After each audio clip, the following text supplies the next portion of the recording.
Here I have arrived at something I'm very familiar with, which is kayaks. No, don't ask that. I'm still there. I'm hopefully getting a 25. Yeah, I was wondering, Mike, can you give me like a rundown of what you did to this thing, or the model, everything, the details about it? Absolutely. So this is the Wilderness Systems Recon 120 HD. So it comes stock with the HD model comes stock with the pedal drive.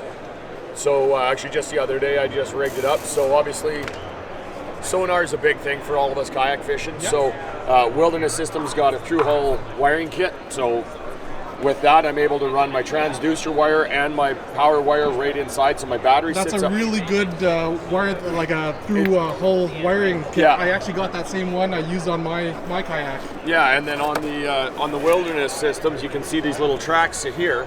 So my transducer comes down and is actually mounted into the scupper plugs, or into the scupper hole underneath. Yep. So I never have to take it off. So we worked that up yesterday, put the Scotty flagpole on the back. Yep. Put a Scotty anchor lock on the back. I also put a Scotty anchor lock up front so that I can hook up the two anchors to get myself good. And then little pieces of gear track up here for the old camera mounts. And yeah, they're great.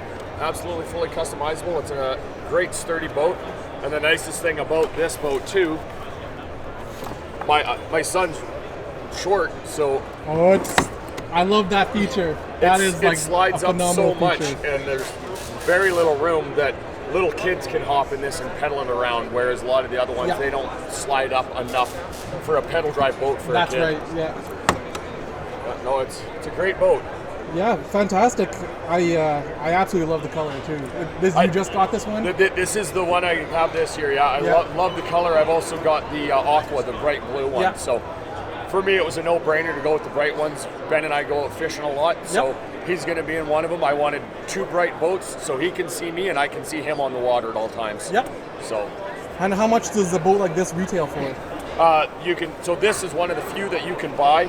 You can buy just a base model kayak, no pedal drive, around that $1,800, or you get the pedal drive system, gets you about $3,800-ish. Okay, around there. So you're still in that price range of kind of a lot of your premium kayak fishing. When you're looking at a pedal drive, they're anywhere from 23 upwards of 8, depending on what you get into. So definitely. You're right in the middle. It's really good. Well, thank you so much for showing me your kayak. I greatly appreciate it. No problem. And it's also very nice to see you. Yeah, good seeing you. Definitely.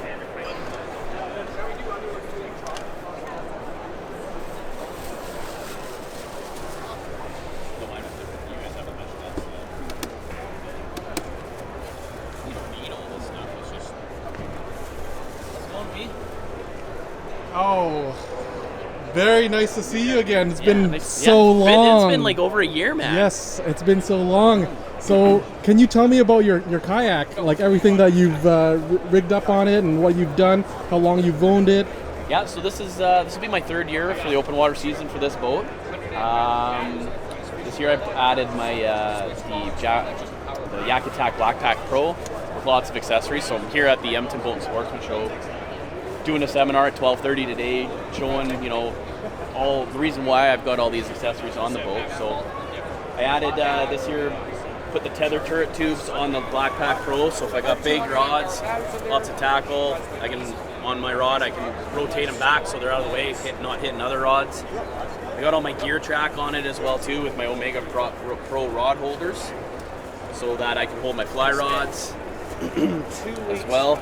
I've added some bungees to the back so I can store my Plano kits right behind me, nice and easily grab them. This year with the Black Pack Pro, I also added the bungees for dividers. Yep. So what's really nice is when I pull out a Plano kit, it actually, all the rest of them stay in place. Oh, okay, yeah. Right? That's a very nice pack. Like, what's the retail on one of those? $200, and you can get them at the AQ Outdoor store. Yep. Yeah.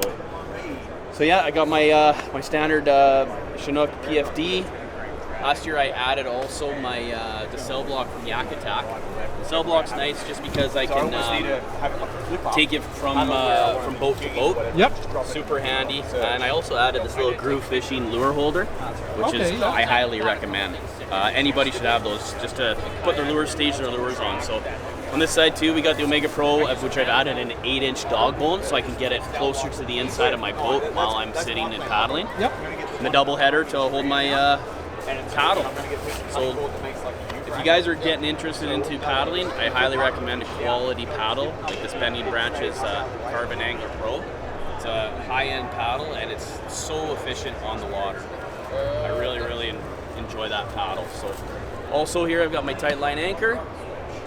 Beautiful anchor. Can you? How does that deploy? Like that? So, yeah, it looks like it's ready to go to battle. It is, yeah. So I've so the way it works, I'll just remove this and drop my paddle to show you guys. So I'm a big believer in using anchors and anchor trolleys. So the way this works is I'll undo my carabiner, I'll wrap it through the D-ring of my Yak Attack anchor trolley. Yep. Put it back on the breakaway side of my anchor. Okay. You open up the tangs of the anchor. And you don't have to open all four, you can open however many one you want. I deploy it into the water, and then I grab this part of the anchor trolley and I can put it either to the forward or to the back of my boat. So either the bow or the stern. It allows me to anchor in whatever position I want to feel, either if I want to be facing the waves or in my face into the wind or in my back. So it's great. I believe in anchoring because it keeps you in position. This has a breakaway cable too, so if it gets stuck on something, you give this a hard tug, and this, what will happen is you'll actually pull it out from the bottom of the anchor. Yep. So it gets it free from any obstruction that might be in. So once I bring it back up, I literally just close up my anchor. And I'll just put it back in my staging area of my crate. And that's it. And away you go. Back behind here, I've got a little DIY retractable clothesline.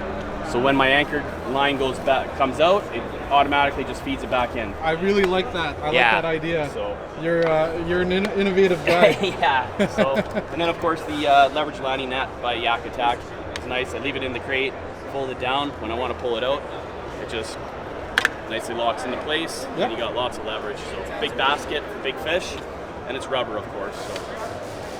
Well, thank you very much. Yeah, you betcha. I greatly appreciate it. You betcha. Thanks for coming down to the show. Nice to see you again, man. I will see you on the stage. Yeah, 12:30. So we got about an hour and a half. Definitely. Actually, I should ask you. So, if you were to go fish at any place in the world, and it was the last and only place you were able to fish, where would you go? Los Musos. Okay. Yeah. If you only had one lure for the rest of your life, where would you go? Where would I go? I mean, what kind of lure would you use? What kind of lure would I use? Yeah, if you only got one choice, one lure left, and that's it. And that's for the rest of your life. I would probably be a spoon for sure. A spoon? Okay. Yeah, a spoon. Okay, if you catch one fish of a lifetime, or a whack ton of small fish for an entire year. Fish of a lifetime. Fish of a lifetime. Yeah. Well, there you have it. All right, thanks, man. Thank you. If you could fish at one place for the rest of your life, and that you only get one choice, where would you go?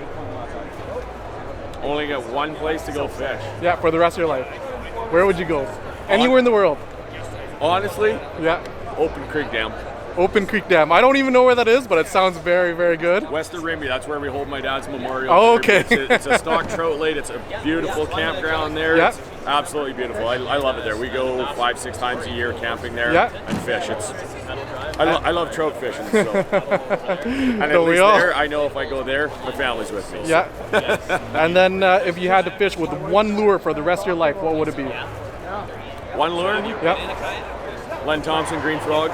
Len Thompson Green Frog. Okay, that's a proven lure. Yeah. Yeah. And one fish of a lifetime for a year, or a bunch of tiny fish for the rest of the year? Tiny fish all year long. Tiny fish all year long. Absolutely. Oh, he had a different opinion, but okay. Thank you so much. No problem. If you were gonna fish at one place for the rest of your life, and you only had one choice, where would you go? Anywhere in the world.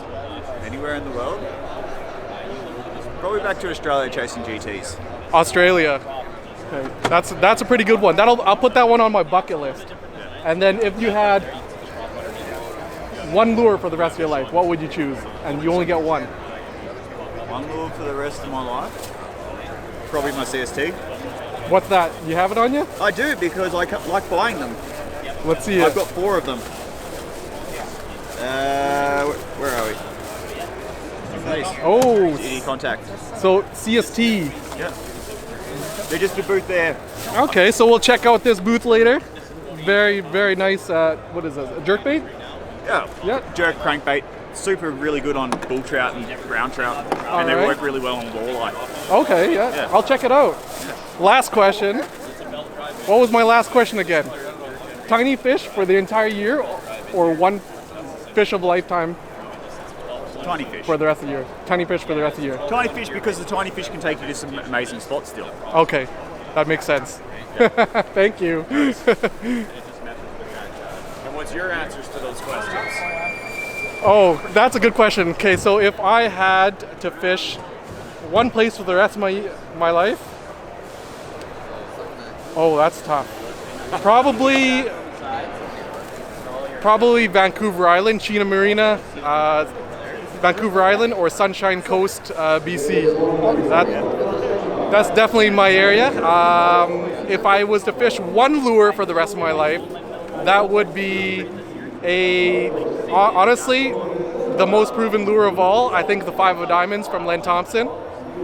And if I was to do tiny fish for the rest of the year or one fish of a lifetime, I think I would take one fish for the rest of the year. That's it.